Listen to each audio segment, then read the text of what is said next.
باکمال لوگ، لاجواب سروس، نئے انداز میں اب یورپ کی فضاؤں میں سبز ہلالی پرچم لہرائے گا۔ 4 سال طویل بندش کے بعد قومی ایئر لائن کی پرواز اسلام آباد سے پیرس کے لیے روانہ ہو گئی۔ پہلی پرواز اسلام آباد سے پیرس کے لیے دن 12 بجے روانہ ہوئی۔ پیرس آنے اور جانے والی پہلی اور دوسری پروازوں کے لیے فلائٹ بکنگ فل ہو چکی ہے۔ ترجمان کے مطابق پی آئی اے پیرس کے لیے ہفتہ وار 2 براہ راست پروازیں چلا رہی ہے۔ اب مسافر اپنے موبائل فون، ٹیبلٹ یا لیپ ٹاپ کے ذریعے ان فلائٹ انٹرٹینمنٹ استعمال کر سکیں گے۔ واضح رہے کہ پی آئی اے کی یورپ فلائٹ معطلی مئی 2020 میں کراچی میں ہونے والے پی آئی اے طیارہ حادثے کے بعد کی گئی تھی، جس میں 97 افراد جاں بحق ہوئے تھے۔ اس کے بعد ایک سابق وزیر ہوابازی کے بیان نے عالمی سطح پر تحفظات پیدا کیے تھے، جس میں کہا گیا تھا کہ تقریباً 40% مقامی پائلٹس کے لائسنس مشکوک ہیں۔ اس کے نتیجے میں یورپی ریگولیٹرز نے پی آئی اے پر پابندی عائد کر دی تھی۔ پی آئی اے کا آغاز پاکستان کے قیام سے پہلے ہی ہو چکا تھا۔ 1946 میں یعنی پاکستان کی آزادی سے 1 سال قبل اورینٹ ایئرویز کے نام سے ایک فضائی کمپنی بنی۔ اس کی ہدایت بانی پاکستان محمد علی جناح نے دی تھی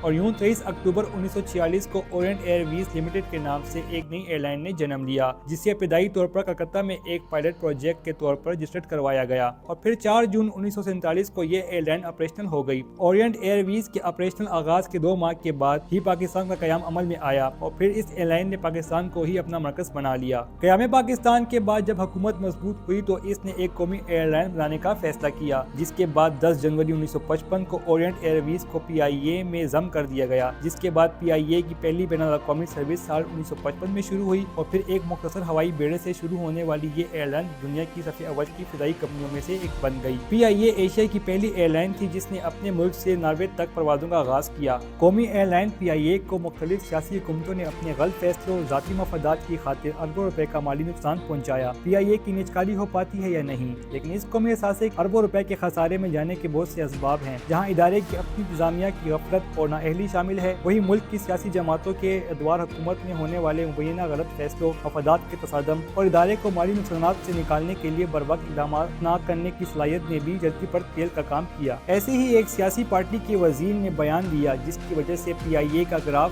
مزید گر گیا۔ یورپ جو کبھی پی آئی اے کے لیے ایک بہت بڑی مارکیٹ تھی، مئی 2020 میں اس وقت کے وفاقی وزیر برائے ہوابازی غلام سرور خان نے انکشاف کیا تھا کہ پی آئی اے کے کئی پائلٹس کے لائسنس مشکوک ہیں، جس کے بعد یورپی یونین ایئر سیفٹی ایجنسی نے 1 جولائی 2020 کو پی آئی اے کے یورپی ممالک کے لیے فضائی آپریشن کے اجازت نامے کو معطل کر دیا تھا۔ غیر ہنرمند اور کم اہلیت کے حامل عملے کے سیاسی بنیادوں پر بھرتی اور مسافروں کے لیے بتدریج کمی جہازوں کو بغیر حکمت عملی کے گراؤنڈ کرنے اور کئی منافع بخش روٹ بند ہونے سے پی آئی اے خسارے کا شکار ہونا شروع ہو گئی۔ لیکن اب حالات بدل چکے ہیں۔ موجودہ حکومت پی آئی اے کو اس عروج پر دوبارہ لے جانے کی کوشش کر رہی ہے جو حیثیت اس کی پہلے سے تھی۔ اس محنت کی واضح مثال یہ ہے کہ 4 سال بعد پی آئی اے کی یورپ کے لیے فلائٹ آج سے باقاعدہ شروع ہو گئی۔ فرانس میں پی آئی اے کی مینیجر رضوان کے مطابق یہ پرواز اسی شام پیرس انٹرنیشنل چارلس ڈی گال ایئرپورٹ پر اترے گی۔ یورپ بھر میں مقیم پاکستانی خوشی اور خیر مقدم کے منتظر ہیں۔ ہفتے میں 2 روز پیرس سے اسلام آباد اور اسلام آباد سے پیرس آیا جایا کرے گی۔ پاکستان سے پی آئی اے کی پرواز روانگی سے قبل اسلام آباد ایئرپورٹ پر تقریب کا انعقاد ہوا، جس میں وزیر دفاع خواجہ آصف نے خطاب کیا۔ وزیر دفاع خواجہ آصف نے مسافروں کو الوداع کرتے ہوئے کہا کہ وزیر اعظم شہباز شریف نے پیرس کے لیے پی آئی اے کی پروازیں دوبارہ شروع کروانے میں اہم کردار ادا کیا۔ وزیر دفاع نے کہا کہ پی آئی اے سول ایویشن نے گزشتہ 4 سال بہت محنت کی۔ 4 برس میں پی آئی اے کو کئی 100 ارب روپے کا نقصان اٹھانا پڑا۔ پچھلی حکومت کے بیان بازی نے بہت نقصان پہنچایا۔ اب یورپ کی فضاؤں میں سبز ہلالی پرچم لہرائے گا۔ پی آئی اے کی پروازیں پورے یورپ میں آپریٹ کریں گی۔ خواجہ آصف نے بتایا کہ یہ پی آئی اے برطانیہ میں بھی 3 مقامات پر آپریٹ کرے گی۔ پی آئی اے کی پیرس کے لیے پرواز 100% بک ہے۔ انہوں نے کہا کہ اس وقت پاکستان انٹرنیشنل ایئر لائن پر 800 ارب روپے کا قرض ہے۔ ہمیں فالو کریں سوشل میڈیا پر اور وزٹ کریں ہماری ویب سائٹ گاؤں نیوز، ہر لمحہ ہر خبر آپ کے ساتھ۔